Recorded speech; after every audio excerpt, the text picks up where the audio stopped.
सध्याच्या आमच्या घरामध्ये लागणारा जो गॅस सिलेंडर आहे त्याचा खूप मोठ्या प्रमाणामध्ये आज भारत देशामध्ये वापर होत आहे. तो 75% वापर होत आहे. 20% आजही ग्रामीण भागामध्ये चूल फुगत आहे. माझं जन्म इथला आहे यवतमाळ शहराचा, म्हणून यवतमाळ शहराला मी प्राधान्य दिलेलं आहे.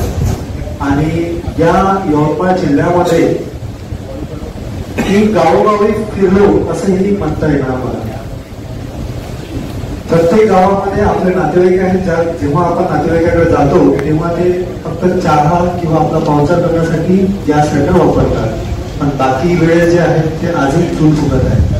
का फुगत आहेत, काय कारण आहे त्याच्या माहिती हे तुम्हालाही चांगल्यानं माहिती आहे.